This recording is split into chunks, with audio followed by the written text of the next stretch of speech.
Selon les données de l'Agence des Nations Unies pour les réfugiés d'avril 2024, dans les pays du Sahel, à savoir le Burkina Faso, le Mali et le Niger, plus de 3,3 millions de personnes ont été déplacées en force en raison des conflits frontaliers. Face à cette situation qui menace les vies, les moyens de subsistance et empêche l'accès aux services sociaux de base, l'agence a lancé une alerte internationale exprimant un besoin de financement d'environ 443,4 milliards de francs CFA. Le bilan de la crise au Sahel exacerbé par les conflits incessants et aggravé par les effets du changement climatique a fait au Mali 400 000 déplacés tandis que plus de 100 000 réfugiés se retrouvent en Mauritanie, 700 000 au Niger. À cet effet, l'agence a lancé une alerte à la communauté internationale en vue de maintenir l'aide pendant les périodes d'instabilité. Les besoins de financement exprimés devraient couvrir la protection, l'assistance et les solutions durables pour les déplacés et les communautés d'accueil.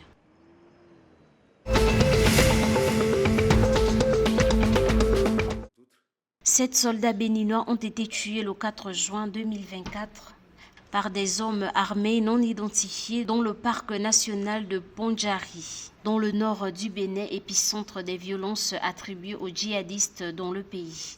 La région frontalière avec le Burkina Faso, où est situé le parc national de la Pondjari, reste l'épicentre des attaques au Bénin. Les attaques y ont augmenté ces dernières années et sont attribuées par les autorités à des combattants djihadistes du groupe État islamique Al-Qaïda, venus des pays voisins où ils prospèrent. Les autorités béninoises faisaient état en avril 2023 d'une vingtaine d'incursions transfrontalières depuis 2021.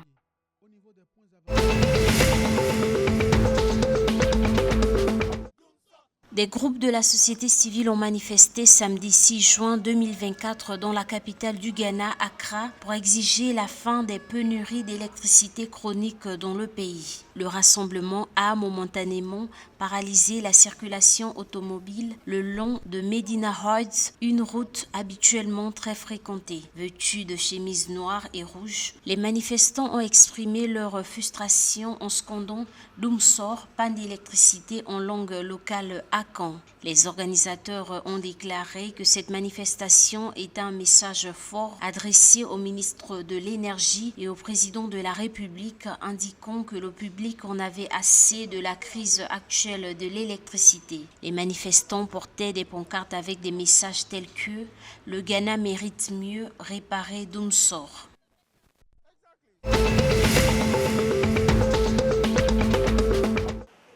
En ce début de saison de pluie au Togo, le Grand Lomé est touché par des inondations. Face à cette situation, le gouvernement togolais appelle les populations habitant dans les zones inondables du Grand Lomé et de la région maritime à se préparer pour d'éventuelles actions d'évacuation. Ces précipitations à venir pourraient en effet aggraver les risques liés à l'occupation des zones inondables et entraîner la submersion ou la défaillance technique des installations de protection contre les inondations telles que les bassins de rétention d'eau pluviale, prévient-il. Pour rappel, au Togo, selon les prévisions de l'Agence nationale de météorologie, la grande saison pluvieuse devrait se poursuivre jusqu'en septembre.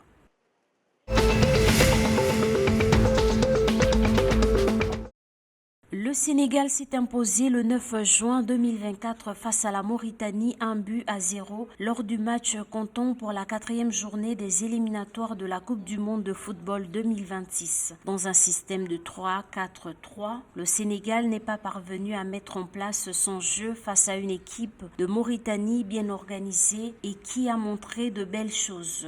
Comme lors de la rencontre contre la RDC, les Lions de la Teranga ont été confrontés à plusieurs difficultés avant de trouver la faille. Ce succès permet aux Lions de se relancer dans le groupe B en occupant la première place après leur match nul 1-1 contre la République démocratique du Congo à Diamniadio.